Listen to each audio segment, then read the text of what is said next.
మిత్రులారా, మనం ఈరోజు తెలుసుకునే అంశము మనం గతంలోనే ఈ కాస్ట్ సర్టిఫికెట్ల మీద, కుల ధృవీకరణ పత్రాల మీద అనేక అంశాల మీద మనం చెప్పడం జరిగింది.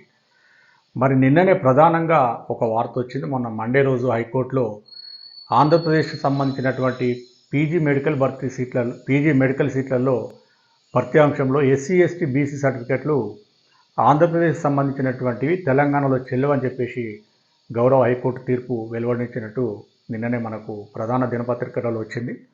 మనం గతంలో నేను చెప్పుకున్నది ఏంటంటే, కుల ధృవీకరణ పత్రం అనేది స్టేట్ను యూనిట్గా తీసుకోవాలి, అంతేగాని ఇతర రాష్ట్రాలలో ఉన్నటువంటి కాస్ట్ సర్టిఫికెట్లు, కుల ధృవీకరణ పత్రాలు ఎస్సీ కానీ ఎస్టీ కానీ బీసీ కానీ ఈ సర్టిఫికెట్లు మన దగ్గర చెల్లవు.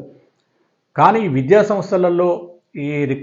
సంస్థలలో సీట్ల భర్తీకి సంబంధించినటువంటి ఏంటంటే, ఆంధ్రప్రదేశ్ పునర్విభజన చట్టం అంటే ఏపీ రీఆర్గనైజేషన్ యాక్ట్ 2014 మనకు రాష్ట్రం ఏర్పడినప్పుడు ఏం చెప్పిందంటే, ఈ 10 సంవత్సరాల వరకు అంటే 2014 నుంచి 2024 వరకు కూడా 10 సంవత్సరాల ఈ అకాడమిక్ ఇయర్స్ లోపల ఎడ్యుకేషన్ సంబంధించి పాత రూల్సే వర్తిస్తాయని చెప్పేసి ఈ ఆంధ్రప్రదేశ్ పునర్విభజన చట్టంలో చెప్పడము. అదే పద్ధతిలో గత సంవత్సరం వరకు కూడా అటు మెడికల్ సీట్లు కానీ ఇంజనీరింగ్ సీట్లు కానీ విద్యకు సంబంధించినటువంటి అన్ని సీట్లను గతంలో ఏ విధంగా ఉన్నాయో ఆ విధంగానే భర్తీ చేయడం జరిగింది.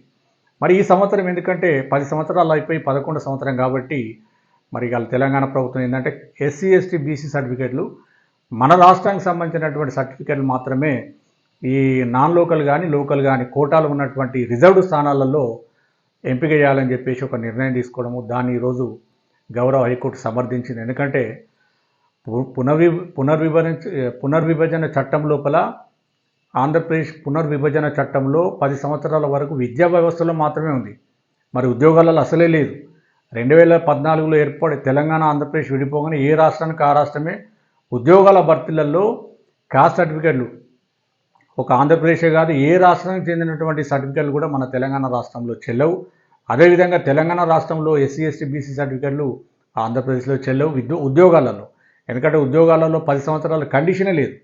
అయినప్పటికీ మనం గతంలో జరిగిన గురుకుల రిక్రూట్మెంట్ కానీ, టీచర్ రిక్రూట్మెంట్స్, మొన్న ఈ మధ్య డిఎస్సి రిక్రూట్మెంట్ కానీ, కొన్ని రిక్రూట్మెంట్లలో ఈ మనకు లోకల్ క్రైటీరియా ఏముంది? ఇప్పుడు ఉద్యోగాలలో 1 నుంచి 7వ తరగతి వరకు మన దగ్గర ఇప్పుడు పెట్టడం జరిగింది. అంటే 4 సంవత్సరాలు ఎక్కడుంటే అక్కడ. గతంలో ఉమ్మడి ఆంధ్రప్రదేశ్ లోపల 4 నుంచి 10వ తరగతి వరకు పెట్టడం జరిగింది. అంటే ఉద్యోగాల భర్తీలలో నేను చెప్తున్నా. అయితే కొంతమంది అభ్యర్థులు ఏంటంటే, తెలంగాణ లోకల్ వచ్చిన వాళ్ళు ఆంధ్రప్రదేశ్లో తీసుకున్న ఎస్సీ ఎస్టీ బీసీ సర్టిఫికెట్లతో ఇక్కడ ఉద్యోగాలు పొందారని కూడా చాలామంది మిత్రులు అభ్యర్థులు నాకు ఫోన్ చేయడం జరిగింది. అది తప్పు. అంటే ఇదంతా ఏంటంటే, ఉద్యోగాల విషయంలో తెలంగాణ రాష్ట్రం ఏర్పడగానే ఆంధ్రప్రదేశ్, తెలంగాణ ఇక్కడ క్యాస్ట్ సర్టిఫికెట్ కానీ అక్కడ క్యాస్ట్ సర్టిఫికెట్ చెల్లవు. ఏ రాష్ట్రంలో తీసుకున్నవి అక్కడే చెల్తాయి.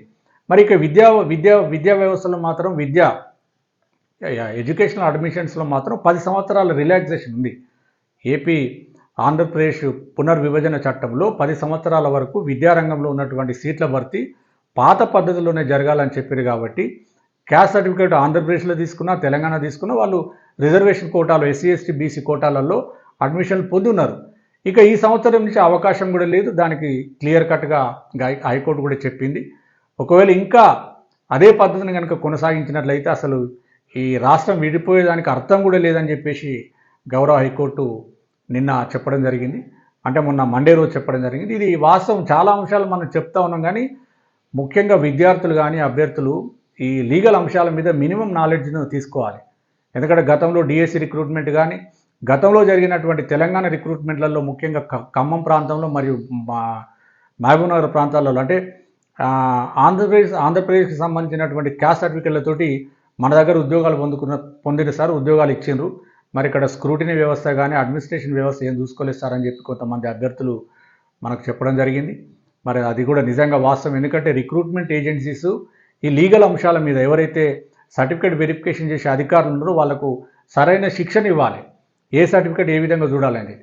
అది లేకుండానే చాలామంది స్క్రూటినీ వెరిఫికేషన్ చేసే అధికారులు వాళ్ళకు ఇన్ఫర్మేషన్ తెలియకపోవడం, దానికి ఆ కారణంగా కొంతమంది ఉద్యోగులు నష్టం జరిగే అవకాశం ఉంది. ఇంకొకటి ఏంటంటే, ఈ తెలంగాణ లోకల్ నేటివిటీ ఉంటుంది. అంటే ఏదైనా ఉద్యోగానికి అప్లై చేసేటప్పుడు 1 నుంచి 7వ తరగతి వరకు ఇక్కడ చదువుకున్నాడు అనుకోండి.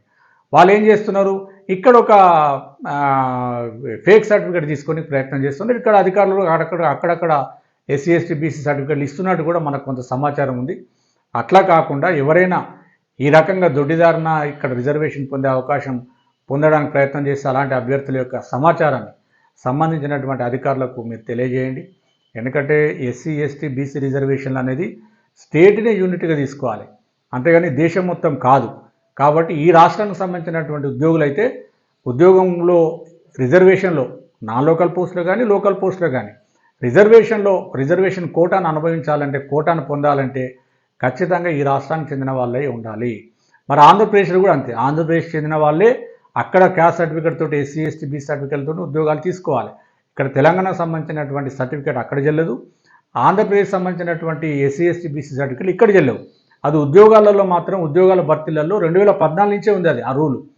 మరి విద్యా సంస్థల్లో మాత్రం ఈ సంవత్సరం నుంచి ఉందనేది విద్యార్థులు అభ్యర్థులు గమనించాలి.